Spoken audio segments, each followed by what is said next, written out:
Yo, c'est Cyrus, j'espère que vous allez bien. J'ai pas le temps. Dans le cadre de la journée de la Terre, le 22 avril, il y a une journée de la Terre, vous saviez pas? Il y a une journée de la Terre. Et bien, dans le cadre de la journée de la Terre, YouTube m'a invité à participer à leur campagne Non-Fungible Planet. Planète non fongible. Alors très vite fait, ce que c'est quelque chose de fongible, pas fongible. Un billet de 20 euros, c'est fongible. Par exemple, on peut avoir deux billets de 20 euros, ça a la même valeur, la même utilité, l'un peut être remplacé par l'autre, etc. Voilà. Notre planète, non, c'est pas fongible. Elle est irremplaçable, il n'y en a qu'une seule qui est comme ça, elle est unique à tout point de vue. On peut pas la substituer par une autre, donc non-fungible planet. Et donc pour ça, YouTube, ils ont envoyé des créateurs partout dans le monde visiter des endroits de la planète qui sont incroyables, qui sont beaux, qui soutiennent finalement cette idée de planète non fongible. On va, je vais pas vous dire où on va en fait, mais ce que je peux vous dire, c'est que j'ai tout fait pour réduire l'empreinte carbone du voyage au max, qui était déjà extrêmement faible. Mais je suis allé tellement loin dans le process que à un moment, je leur ai fait, les gars, ce trajet-là, on peut pas le faire en vélo?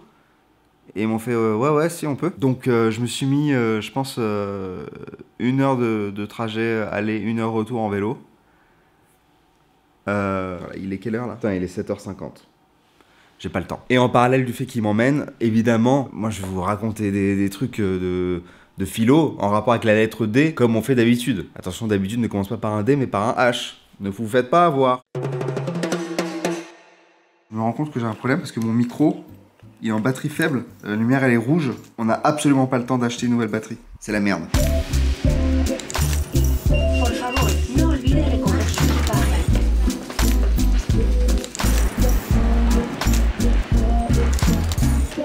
C'est incroyable ce qui se passe parce que ça se trouve, je suis tellement en avance que je vais pouvoir acheter moi-même la batterie. Je répète, je suis en avance.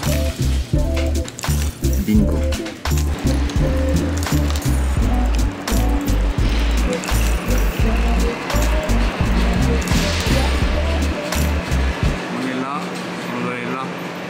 Autant aller à Quimper à pied en fait. C'est tellement long. Démocrite. Alors Démocrite, c'est un contemporain de Socrate. C'est le fondateur de l'atomisme.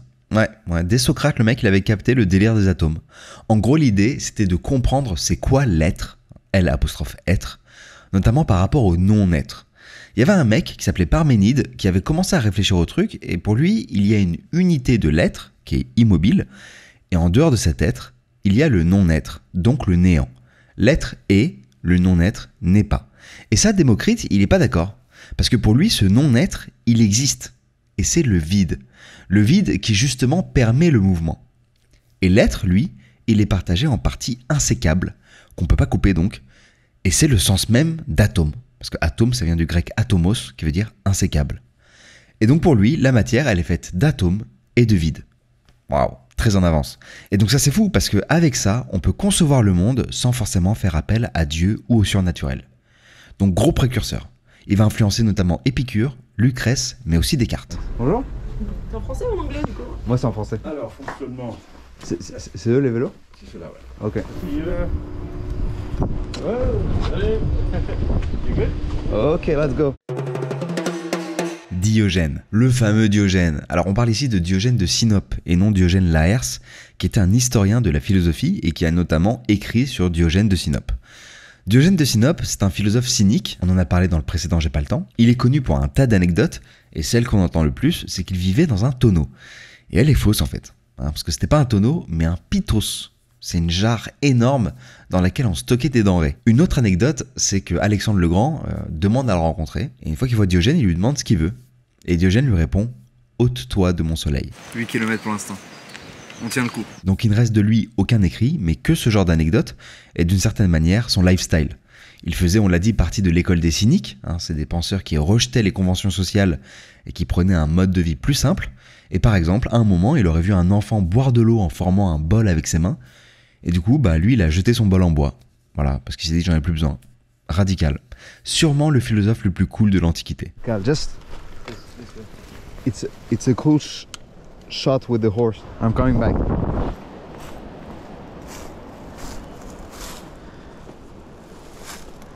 Il fait? Ah, j'avais pas vu en fait ce panneau. En fait, le truc est immense. Et nous, en vélo, là, on est arrivé par là.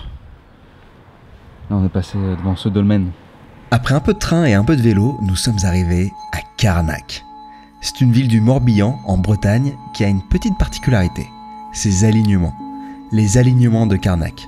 Un site d'alignement mégalithique, donc des arrangements en ligne de menhir, qui a été érigé vers 4500 ans avant notre ère. Ce sont les ensembles mégalithiques les plus célèbres et les plus impressionnants de cette période. Évidemment, voir des rangées de pierres aussi grandes, d'abord ça impressionne, et ensuite ça questionne. C'est pour ça que ces alignements ont suscité diverses superstitions, légendes et interprétations fantaisistes. On parle par exemple de soldats qui suivaient Saint Cornélie et qui l'a pétrifié. Ils se sont donc transformés en pierre. Pourquoi pas? C'est impressionnant quand même. Hein. On sait du coup pourquoi il y a toutes ces pierres ou pas? Alors en fait, on n'a pas la certitude absolue, mais on a des hypothèses.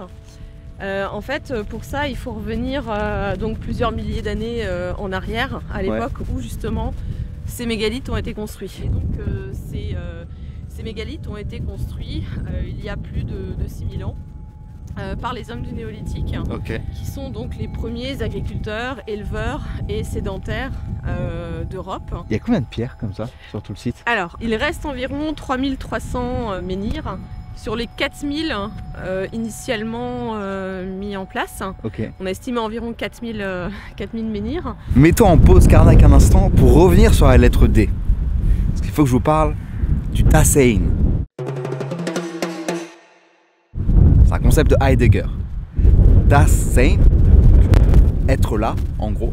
Et ça s'oppose à Das Nichts, le néant. Heidegger, il nous dit en gros que on a oublié qu'on était en vie, quoi.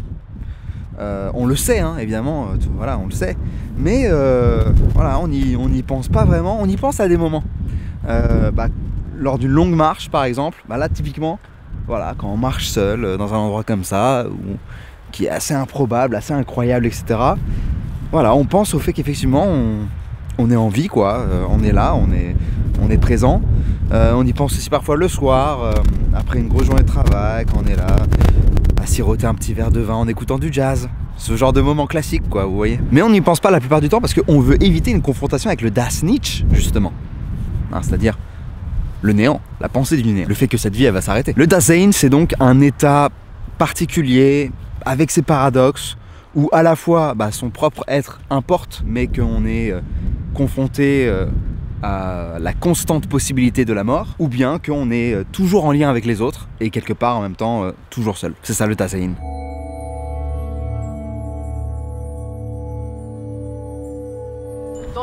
Dans les années 90, des géologues ont pas mal bossé dans les alignements de Karnak, et ils ont déterminé ce qu'on appelle des faces d'affleurement et des faces d'arrachement sur ces pierres debout. Et en fait, on a là, donc sur notre droite, ce qu'on appelle la face d'affleurement, c'est-à-dire donc la partie de la pierre qui dépassait du sol et qui était usée par l'eau de pluie depuis des centaines de milliers d'années.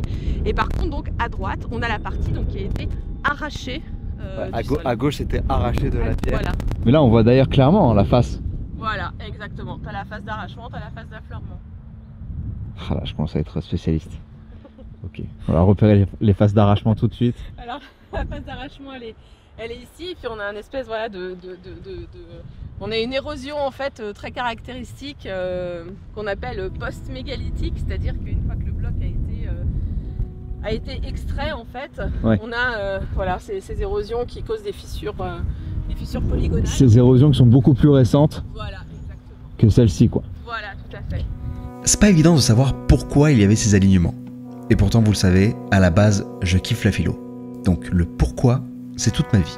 En fait, ce n'est qu'à partir de 1750 qu'on s'intéresse aux alignements de Karnak et qu'on émet les premières hypothèses. Au début, et vous y avez sûrement pensé aussi, on y voit des stèles funéraires. Sauf qu'on fait des fouilles et on réalise qu'il n'y a pas de dépouilles sous les menhirs. Alors dans les environs, il y a de nombreux dolmens, des monuments funéraires donc, ainsi qu'un tumulus, c'est-à-dire un petit monticule qui recouvre des sépultures. Donc on peut penser à une fonction symbolique et sacrée. Culte phallique, rassemblement des druides, culte solaire, il y a eu tout un tas d'hypothèses autour de ces alignements. Il y a même en 92 une théorie liée à la sismographie. Les dolmens auraient été utilisés comme instruments sismiques primitifs car il y aurait des corrélations entre l'emplacement et l'orientation des menhirs et ceux des lignes de failles sismiques. Mais ces lignes suivent aussi le littoral, donc certaines théories parlaient plutôt d'une réponse à la montée des océans. Aujourd'hui, pour Serge Cassen, directeur de recherche au CNRS, l'idée très simple est de dire que les espaces entre les pierres ont autant de sens que les pierres elles-mêmes. On serait là face à des aménagements de passage, des pierres-seuils qui matérialiseraient un passage. Et on traverse comme on traverse une frontière. Déisme. C'est l'idée de croire en Dieu, en gros, enfin, dans un être suprême, mais sans les différents dogmes religieux. D'ailleurs, dogme, ça commence par un D. Dogme, c'est les affirmations incontestables qui viennent d'autorités politiques, philosophiques ou religieuses. Par exemple, l'Immaculée Conception, c'est un dogme de la religion chrétienne. Mais c'est pas mon préféré. Mon préféré, c'est l'infaillibilité pontificale. Voilà, le pape ne peut pas se tromper. Ah, c'est un dogme qui existe. Il neige visiblement. Il neige, hein, voilà. Ok, là ça se voit, je pense. Et le déisme, Kant va le distinguer du théisme. En gros, avec le théisme, on va essayer avec la raison de déterminer la nature de Dieu, alors qu'avec le déisme, on va juste accepter qu'il est là, sans comprendre forcément ce que c'est. Par contre, c'est hallucinant comme le temps change à une vitesse ici. C'est ouf. À Karnak, c'est le gigantisme qui a peut-être été en effet, et tout le côté attractif dès le néolithique vraiment a perduré parce que c'est un système symbolique qui est vraiment très très fort en fait, qui est lié au domaine du funéraire, au domaine du rituel, au domaine peut-être des ancêtres également. Était-ce un lieu fonctionnel? Ça, on ne peut pas l'établir, on ne le saura pas. Mystère. Les alignements de Karnak, c'est gigantesque et puis c'est une manifestation artistique d'abord, peut-être premièrement. Merci beaucoup. Merci. Au revoir. Au revoir. Dignité. Le concept de dignité kantienne est très intéressant et j'avoue l'avoir redécouvert il y a peu de temps. L'idée c'est que en gros pour Kant, les choses ont soit un prix, soit une dignité. Ce qui a un prix, c'est des choses qui peuvent être remplacées et avoir un équivalent en termes de prix justement. A l'inverse, ce qui se place au-dessus de tout prix, et donc n'admet pas d'équivalent, ça admet une dignité. Et c'est ce qui concerne les humains, car ce sont des êtres raisonnables. La dignité humaine ne peut être sacrifiée en vue d'obtenir une chose jugée d'une valeur plus grande, car elle est proprement incommensurable. Elle n'a pas de prix, c'est-à-dire aucun équivalent qui puisse s'y substituer. Le principe de dignité humaine consiste à regarder tout être humain comme un agent moral autonome, c'est-à-dire non pas prisonnier de ses désirs particuliers, mais capable de se donner des lois qui épousent l'impératif catégorique, c'est-à-dire agis de manière à traiter l'humanité aussi bien dans ta personne que dans tout autre, toujours en même temps comme une fin et jamais simplement comme un moyen. 27 km et demi. Je suis éclaté, putain. At what time is the train exactly? I think it's 12 past. I got 15 minutes. Yeah. Je suis tellement content de pas avoir raté le train. Enfin, je suis pas encore dedans. Alors, je vais déjà me mettre dedans. Non, je peux pas le rater là, je suis juste devant. Ça serait vraiment improbable que je le rate. Je vais pas le rater. Je suis épuisé, je suis claqué. Divertissement. Comment ne pas parler du divertissement pascalien? Pourquoi lorsqu'on se divertit pas, on s'ennuie? C'est dû au fait que lorsqu'on est au repos et sans rien faire, on se retrouve face à soi-même et sa condition misérable. Genre le fait qu'on soit mortel, ou que si j'y réfléchis, je suis que dalle dans ce monde quoi. Je suis une petite chasse d'eau dans l'univers. Pascal avait cette phrase, tout le malheur des hommes vient d'une seule chose, qui est de ne savoir demeurer au repos dans une chambre. Du coup on veut à tout prix échapper à ça, et on va vouloir s'occuper à autre chose pour ne pas y penser. C'est le divertissement pascalien. Mais attention, le divertissement ce n'est pas que des activités fun, mais c'est aussi des activités dites sérieuses comme travailler ou même faire de la philosophie. En fait, c'est tout ce qui nous permet de ne pas penser à ce qui nous ferait souffrir si on le regardait en face. Mais c'est pas forcément négatif. Pascal dit lui-même, sans divertissement, il n'y a point de joie. Donc le divertissement te permet d'éviter la tristesse. Et puis, il est nécessaire à l'homme de se distraire. Et donc paradoxalement, c'est essentiel pour lui de se détourner de l'essentiel.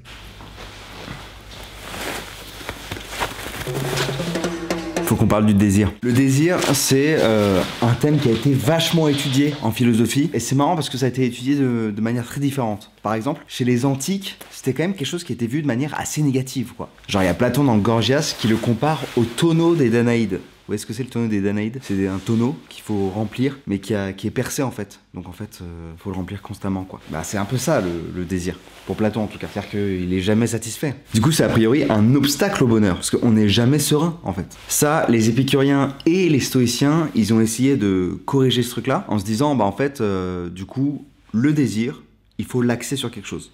Et donc, les épicuriens ont axé le désir sur la nature, et les stoïciens, ils ont axé le désir sur la raison. C'est-à-dire pour les uns, on ne désire que ce qui est naturel, et pour les autres, le désir doit suivre la raison. D'ailleurs, en fait,